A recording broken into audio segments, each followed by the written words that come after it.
निमित्तानं आपण या ठिकाणी ही प्रवचन सेवा आयोजित केलेली आहे. आपल्या या कल्याण तालुक्यातील आणि हे रेवती गाव आणि या रेवती गावातील हे धोरडे परिवाराच्या मातोश्री कैलासवासी नंदा नामदेव धोरडे काही साहेबांना सोमवार दिनांक 11/5/2026 रोजी देवाज्ञा झाली. त्यांचं अल्पशा आजाराने निधन झालं आणि त्यांच्या उत्तर कार्यांच्या निमित्तानं आपण या ठिकाणी आज ही प्रवचन सेवा आयोजित केलेली आहे. आई साहेबांच्या पश्चात आमचे श्यामदादा असतील, वनिताताई असतील, आशाताई असतील, उषाताई असतील, सविताताई असतील आणि कविताताई असतील. त्याचप्रमाणे हा संपूर्ण धोरडे परिवार, मित्र परिवार, ग्रामस्थ मंडळी आणि आप्तेष्ट. आईसाहेबांना सोमवार दिनांक 11/5/2026 रोजी देवाज्ञा झाली. त्यांचं वयाच्या 59व्या वर्षी दुःखद असं निधन झालं. आईसाहेब तुम्हा आम्हाला सोडून गेल्या. या ठिकाणी या दोरडे परिवाराचं पितृक्षेत्र अर्थात आपले नामदेव मामा 13 जानेवारी 2023 रोजी तुम्हा आम्हाला सोडून गेले. पितृक्षेत्र हरपलं. या दोरडे परिवाराचं, या मुलांचं पितृक्षेत्र हरपलं आणि आज 2-3 वर्ष कुठे पूर्ण होतात नाही होतात तर मातृक्षेत्र हरपलेलं आहे. आपल्या कैलासवासी नंदा नामदेव धोरडे मामींचं देहांत झाला. या ठिकाणी कार्य करत असताना अतिशय चांगल्या प्रकारे कार्य केलं त्यांनी. अतिशय चांगल्या प्रकारे जगल्या वागल्या. मुलांवर संस्कार केले, मुलींवर संस्कार केले. भुकेल्याची भूक जाणली, तहानल्याची तहान जाणली. जेवढं काही चांगलं कार्य करता येईल तेवढं चांगलं जगण्या वागण्याचा प्रयत्न त्यांनी केला आणि जवळजवळ आपल्या आयुष्याचा मार्गक्रमण करत असताना जवळजवळ त्यांना 1-1.5 वर्षापूर्वी काही आजाराने ग्रासलं गेलं आणि मग ज्या वेळेला तपासणी केल्यानंतर, डॉक्टर उपचार सुरू केल्यानंतर काही आजार त्या ठिकाणी दिसून आलेत आणि तेव्हापासून या परिवाराने आईसाहेबांना बरं वाटावं, फरक पडावा, त्या आजारातून बऱ्या व्हाव्यात म्हणून सर्वतोपरी प्रयत्न केला. डॉक्टर उपचार केले. शेवटी डॉक्टर उपचार चालू असतानाच या ठिकाणी या परिवाराच्या प्रयत्नाला अपयश आलं. असं आपण म्हणतो की आपल्याला किती जरी वाटलं की एखाद्या माणसाला बरं वाटावं, चांगलं वाटावं, एखाद्या आजारातून तो मुक्त व्हावा, त्याला उदंड आयुष्य लाभावं आणि त्यासाठी आपण किती जरी प्रयत्न केले तरी सुद्धा फक्त प्रयत्न आपल्या हातात आहेत. पुढे काय करायचं हे आपल्या हातात नाही आहे, काय होणार हे आपल्या हातात नाही. म्हणून आपण म्हणतो ईश्वर सत्तेपुढे इलाज नाही. आणि म्हणून या ठिकाणी कार्य करत असताना, आमच्या जीवनाचा मार्गक्रमण करत असताना आम्ही एक स्मरणात ठेवलं पाहिजे की आम्ही कितीही जरी मोठे असलो, कशानेही जरी मोठे असलो, ज्ञानाने मोठे असा, पैशाने मोठे असा, संपत्तीने मोठे असा, अनुभवाने मोठे असा, वयाने मोठे असा, बरं का,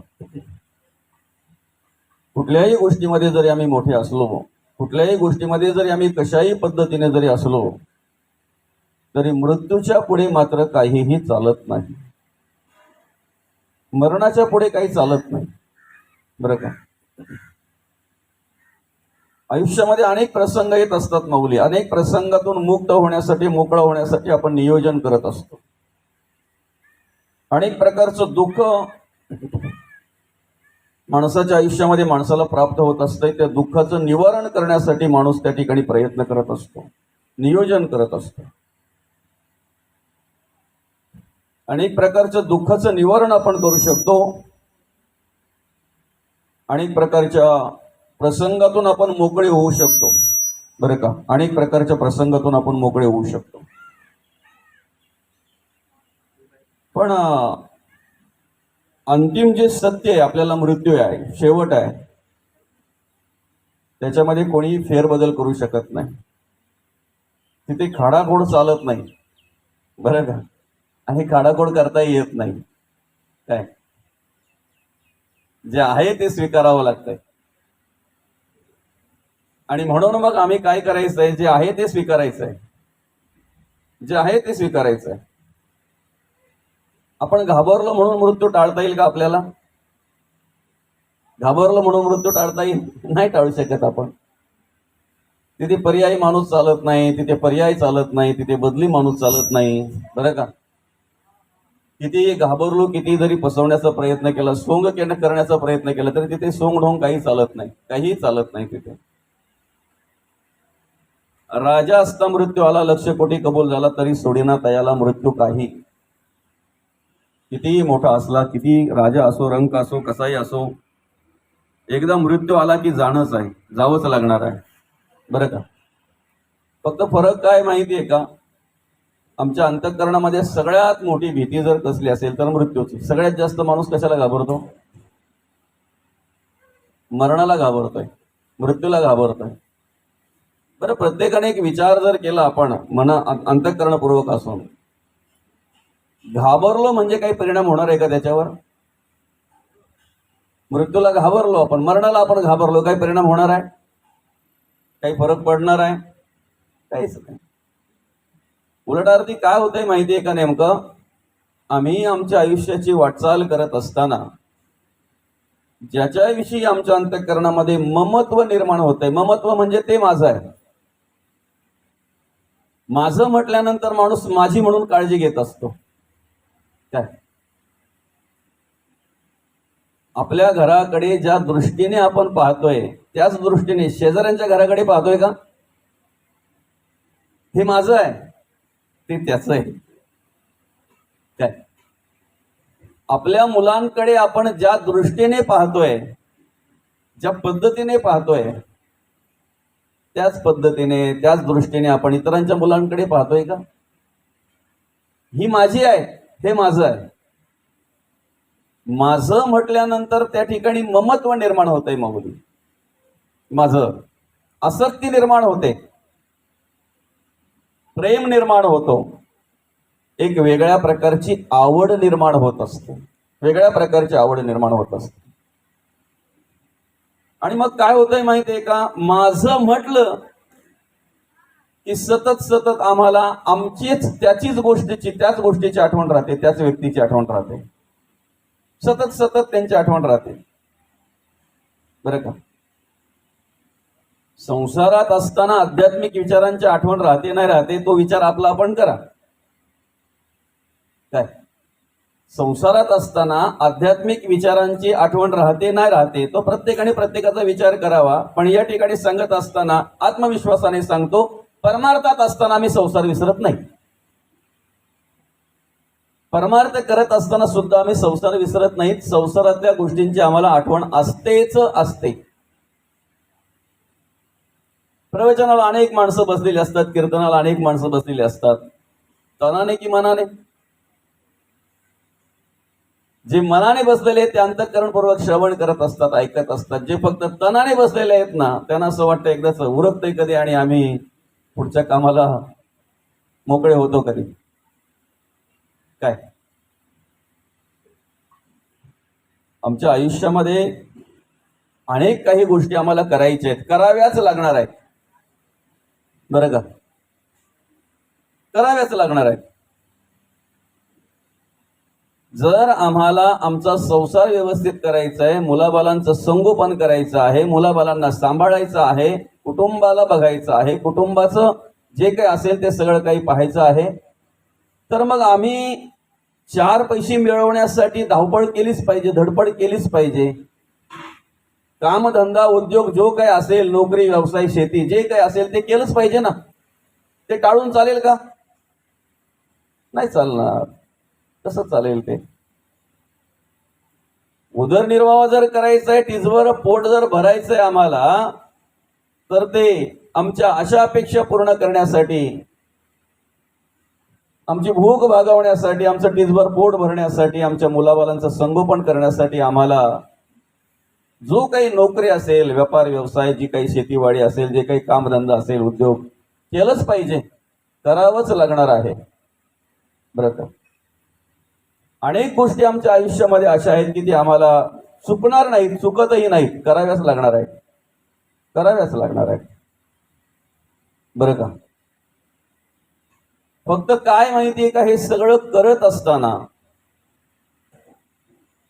आम्ही एक स्मरणात ठेवलं पाहिजे की आमचं मुख्य कारण काय आहे, आमचं मुख्य हेतू काय आहे, आम्हाला मुख्य काय साध्य करायचं आहे.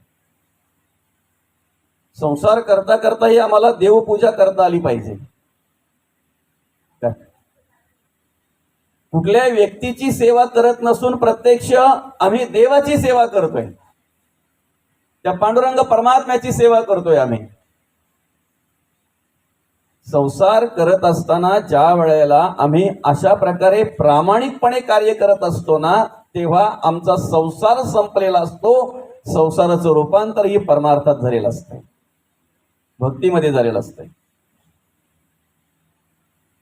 आम्ही आमच्या घरात कार्य करत असताना प्रामाणिकपणे जर कार्य करत असू, जी वाट्याला आलेली जी कर्म आहेत ती प्रामाणिकपणे करत असू, तर आमच्या घराचं रूपांतर मंदिरामध्ये झालेलं असते, मंदिरामध्ये झालेलं असते. घराचं रूपांतर मंदिरामध्ये झालेलं असते. आणि हे आम्हाला साध्य करायचं आहे. आम्हाला नरदेह का दिलेलं आहे, आम्हाला नरदेह का मिळालेला आहे, कशासाठी भगवंताने दिलेला आहे, हे आम्हाला साध्य करायचं आहे.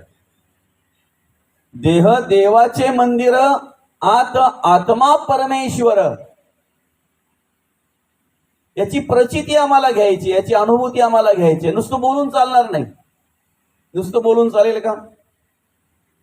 देह देवाचे मंदिर आपण नेहमी ऐकतोय, बोलतोय, ते अभंग भजन अनेक बोलतोय आपण, बरं का?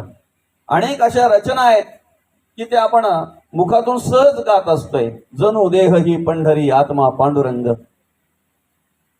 बरं का?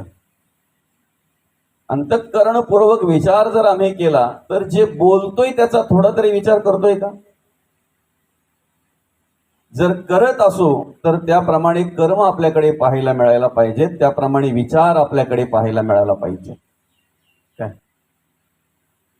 जर ती कर्म आपण करत असू, जर तो विचार जर आपण करत असू, तर देह जर देवाचं मंदिर आहे, जणू देह ही पंढरी आहे, आत्मा जर पांडुरंग आहे, देह देवाचे मंदिर, आत्मा परमेश्वर. नियोजन काय आहे, जगणं वागणं काय आहे बरं? कमीत कमी त्याचं स्मरण तरी आम्ही ठेवतो का, आठवण तरी ठेवतो का आम्ही त्याची? अभ्यास, ज्ञान, पांडित्य, पाठांतर हे सगळं दूर राहू द्या, सगळं दूर राहू द्या. जे आम्ही बोलतोय तेवढ्याचा जरी विचार केला ना, आम्ही आत्मा परमेश्वर, आत्मा हा पांडुरंग, एवढा जरी आम्ही विचार केला तरी सुद्धा आमच्याकडून वाईट कर्म घडणार नाहीत, आमच्याकडून चुकीची कर्म घडणार नाहीत, नाही घडणार. अतिशय सोपं आणि अतिशय साधं उदाहरण आहे. ज्या वेळेला माणसाला काहीतरी दुर्बुद्धी सुचते काहीतरी करण्याचं, त्यावेळेला त्याला पहिलं विस्मरण झालेलं असतंय देवाचं. देवाचं पहिलं विस्मरण झालेलं असतंय त्याला, तेव्हा त्याला ती दुर्बुद्धी सुचते. वाईट कर्म करणारा देवाला विसरलेला असतो, तो व्यक्ती पाहत असतो, कोणी मला पाहतय का? चोरी करणारा देवाला विसरलेला असतोय, तो व्यक्ती पाहत असतो, व्यक्तीशी मला कोणी पाहतय का? पण असं म्हटलेलं आहे, चोरून गुप्त रूपे करावे. काय म्हटलेलं आहे? चोरून गुप्त रूपे करावे, ते आत्मयास होते ठावे. आमच्या डोळ्याची पापणी हालते एवढ्या वेळामध्ये आम्ही काय करतोय ना, याचा सुद्धा लेखाजोखा देव ठेवत असतो. डोळ्याची पापणी हालते एवढ्या वेळामध्ये, आणि मग त्या कर्माचरणाप्रमाणे, त्या विचाराप्रमाणे, आमच्या राहण्या जगण्या वागण्याप्रमाणे आमचं पुढचं जीवन असते, आमचं आयुष्य असते. आता सध्या चालू वर्तमान कालामध्ये आम्ही काय करतोय ना, याच्यावर आमचं भविष्यकाल अवलंबून आहे. तुम्ही समोरच्याच्या विषयी जसा विचार तुमच्या मनात येतो ना, तसा विचार त्याच्या मनामध्ये येत असतो. तुम्ही सृष्टीकडे ज्या पद्धतीने पाहताय ना, त्या पद्धतीने सृष्टी तुम्हाला तुमच्याकडे पाहत असते. तुमचं पिंड ज्याप्रमाणे असेल त्याप्रमाणे तुम्हाला ब्रह्मांड दिसायला लागतंय. काय आमचं अंतःकरण ज्याप्रमाणे असेल ना, आमचं मन ज्याप्रमाणे असेल ना, त्याप्रमाणे आम्हाला जग दिसायला लागतंय, त्याप्रमाणे आम्हाला ब्रह्मांड दिसायला लागतंय. म्हणजे आमच्या जगण्या वागण्याचं सूत्र जे आहे ना, ते आमच्या हातात आहे. आम्ही सुखी असावं की दुःखी असावं हे सूत्र कोणाच्या हातात आहे? आमच्या हातात आहे. मौली, आयुष्यामध्ये अनेक गोष्टी प्राप्त होत असतात, अनेक गोष्टी मिळत असतात. किती आपल्याशा करावा हे आपल्या हातात आहे.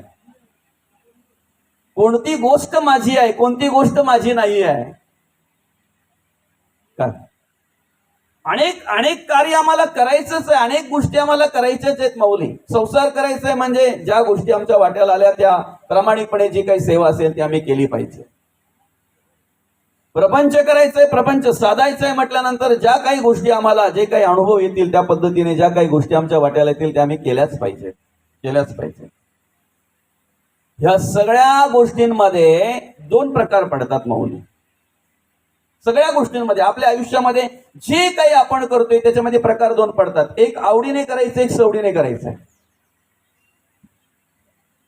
काय काही गोष्टी आवडीने करायच्या, काही गोष्टी सवडीने करायच्या. आता संसारातल्या गोष्टी आम्हाला कळतात, कुठल्या आवडीने करायच्या, कुठल्या सवडीने करायच्या.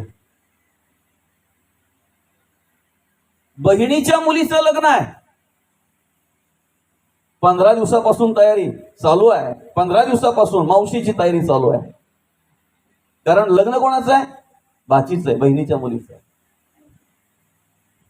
त्याच दिवसाच्या त्यांच्या घरामध्ये दुसऱ्या 8 पत्रिका आहेत. 8 पत्रिकांचा विचार नाही त्यांच्याकडे. विचार कुठला आहे? ह्या दिवशी माझ्या बाचीचं लग्न आहे. म्हणजे तिथे मला आवडीने जायचं आहे आणि तिथून जर सवड मिळाली तर मग त्या 8 पत्रिका बाकीच्या. संसारातलं कळतंय आम्हाला, प्रपंचातलं कळतंय आम्हाला, आमच्या घरादाराचं, आमच्या जे काय असेल ते ब्रह्मांडातलं कळतंय असं म्हणायला हरकत नाही. परमार्थातल्या कुठल्या गोष्टी आवडीने करायच्या आणि कुठल्या गोष्टी सवडीने करायच्या ते आम्हाला कळलं पाहिजे. खरं तर परमार्थ हा आवडीनेच करायचा असतो, सवडीने नाही. देवाचं नामस्मरण हे आवडीने करायचं आहे. देवपूजा ही आवडीने करायची आहे. उपासना, भक्ती, परमार्थ आवडीने करायचा आहे. आणि त्याच्यातून वेळ मिळाला तर संसार आम्हाला सवडीने करायचा. अशी अवस्था जर असली तर काय होईल माहिती आहे का? आम्ही या ठिकाणी कार्य करत असताना काय आमचं आणि काय आमचं नाही आहे याची ओळख आम्हाला होईल. माझं काय आहे? आता माझं हा विचार नंतरचा आला. हे माझं आहे, ते माझं आहे, घर माझं, शेतीवाडी माझी, प्रॉपर्टी माझी, संपत्ती माझी, पैसा अडका माझा, माझी बाई, माझी मुलं, माझे सोयरे, या सगळ्या गोष्टी आल्या माऊली. पण त्याच्या आधी आम्हाला मी शोधायचं आहे. काय मी आहे म्हणून माझं आहे ना. मी नसेल तर माझं काहीच नाही. आणि म्हणून म्हटलेलं आहे, मी तूपणाची झाली बोलवण. त्या मितूपणाची आम्हाला बोलवण करायची आहे. जे मनबुद्धी ही घर केले माझे ठाई, मग सांग काही मी तो ऐसे उरे. मय व मन आदत्स व मय बुद्धी निवेशय हा निवेशिस्ती मय व अतरुद्वन संशय हा. 12व्या अध्यायामध्ये मौली आम्हाला मार्गदर्शन करत असताना म्हणतात, मितूपणाची बोलवण करायची आम्हाला. मी देह आहे जोपर्यंत ह्या अवस्थेत आम्ही कार्य करतोय तोपर्यंत आम्हाला सगळं आहे. सुखदुःख आहे, जय पराजय आहे, मान अपमान आहे, सगळ्या गोष्टी आम्हाला स्पर्श करतात. मी देह आहे म्हणजे संकुचित वृत्ती आहे. देहातीत होण्यासाठी परमार्थ आहे. भक्ती जी आहे ना, आम्हाला देव कार्य जे करायचं आहे ना, धर्म कार्य जे आम्हाला करायचं आहे ना, देवपूजा उपासना देवाचं नामस्मरण जे आम्हाला करायचं आहे ना, देहातीत होण्यासाठी करायचं आहे. अजून जर आम्ही देहबुद्धीमध्ये जर असू, देह म्हणूनच जर कार्य करत असू, तर आम्हाला काहीही प्राप्ती झालेली नाही किंवा कुठल्याही प्रकारचं ज्ञान नाही असं म्हणायला हरकत नाही. काय संसार आम्हाला सवडीने करायचंय, परमार्थ आवडीने करायचा आहे. आता आम्ही आमच्या मनाला विचारलं पाहिजे, आम्ही काय सवडीने करतो आणि काय आवडीने करतो. वेळ मिळाला तर देवाचं नामस्मरण, वेळ मिळाला तर मंदिराला, वेळ मिळाला तर तीर्थक्षेत्राला, वेळ मिळाला तर देवपूजा, वेळ मिळाला तर भक्ती, वेळ मिळाला तर परमार्थ, म्हणजे सवडीने करतोय आम्ही.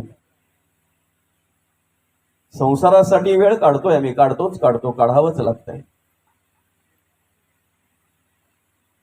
आवडीने भावे हरिनाम घेसी, मग तुझी चिंता त्याशी सर्व आहे. सवडीने नाही लिहिलं तिथे, सवडीने नाही सांगितलं तिथे, मार्गदर्शन करत असताना तिथे सवडीने नाही सांगितलं. आवडीने भावे हरिनाम घेसी, मग तुझी चिंता त्याशी सर्व आहे. आम्हाला जे आमचं आज वाटतंय, एक विचार केला पाहिजे. फक्त निवांतपणे बसून आम्ही आमच्या मनाला विचारलं पाहिजे, याच्या आधी ते आमचं होतं का? 83,99,999 योनीमध्ये कार्य करत असताना ज्या घरामध्ये आज आम्ही मनुष्य म्हणून जन्माला आलेलो आहोत, त्या 83,99,999 योनीमध्ये कार्य करत असताना तेच घर आमचं होतं का? तेच घर होतं आपलं?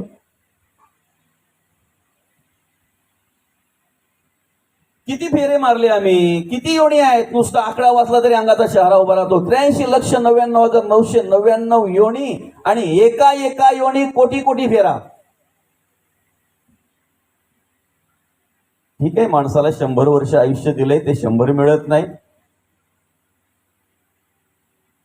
पणजोबाच्या काळामध्ये जो वड ज्या बांधावर त्यांनी बघितलेला, तो वड आज त्यांचा पणतू पाहतोय तसाच आहे. वडाचं झाड, पणजोबा गेला, आजोबा गेला, वडील गेले, पणतू पण म्हातारा झाला. आता त्याच्या वृद्धापकाळामध्ये सांगतात ते आमच्या पणजोबांनी पण बघितलेला. तो पणजोबा सांगायचा, तो वड अमक्या ठिकाणी तिथे आम्ही लहानपणापासून पाहतोय म्हणून. इकडे 4 पिढ्या गेला, तो तिथेच आहे. काय त्याच विचाराने जर आजही आम्ही चालत असू तर आजा गेला, पणजा गेला, बाप मसने गेला, देखत देखत नातू पणतू तोही तैसा झाला. आम्हाला हा विचार करायला पाहिजे की 83,99,999 योनी पार केल्यानंतर आम्हाला हा नरदेह दिलेला आहे, मनुष्य देह मिळालेला आहे. आम्ही कुठे अडकलेलो आहोत? आम्ही कुठे गुंतलेलो आहोत? आम्ही जी मुलं आज माझी आहेत, याच्या आधी तीच होती का? जी बाई आज माझी आहे तीच होती का? आई वडील जे आज माझे आहेत तेच होते का?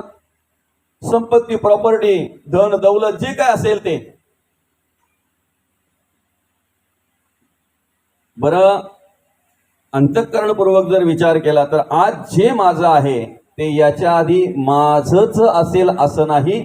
आज मला कर्मयोगाने मिळालेले आहेत, कर्मयोगाने मिळालेले आहेत. कर्मयोगे सकळ मिळाली, एके स्थळी जन्म आली, ती तुवा आपुली मानिली, कैसरी पडत मूर्खा. कर्मयोगाने सगळी मिळालेली आहेत, एके स्थळी जन्म आलेली आहेत, ऋणानुबंधाच्या गाठी आहेत. बरं का? ज्याच्यावर ऋण आहे तोच मुलगा जन्माला येणार आपल्या पोटी, नसेल नाही येणार.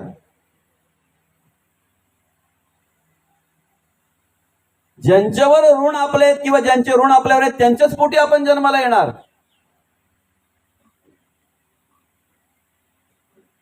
आणि जे तुम्हा आम्हाला मिळतात ना, काही आयुष्यामध्ये येतात, काही जातात, असे कितीतरी मित्र, कितीतरी सोयरे, कितीतरी माणसं अशी येतात जातात. ऋण आहेत तोपर्यंत जोडले जातात, ऋण संपलं की काहीतरी ऋण बाजूला होतात. ते हा विचार आम्ही केला पाहिजे. आम्ही त्याचा शोक करत बसतो. काय जोपर्यंत एखादी वस्तू आहे, जोपर्यंत एखादी व्यक्ती आहे, त्याच्यावर माझे ऋण आहेत किंवा माझ्यावर त्याचे ऋण आहेत तोपर्यंत ते राहील. म्हणजे आयुष्यामध्ये कार्य करत असताना आम्हाला अशा प्रकारे कार्य करायचं आहे की एखादी वस्तू गेली आमच्याकडून तरी सुद्धा शोक करण्याऐवजी ठेविले अनंते तैसीची राहावी चित्ते असू द्यावे समाधान.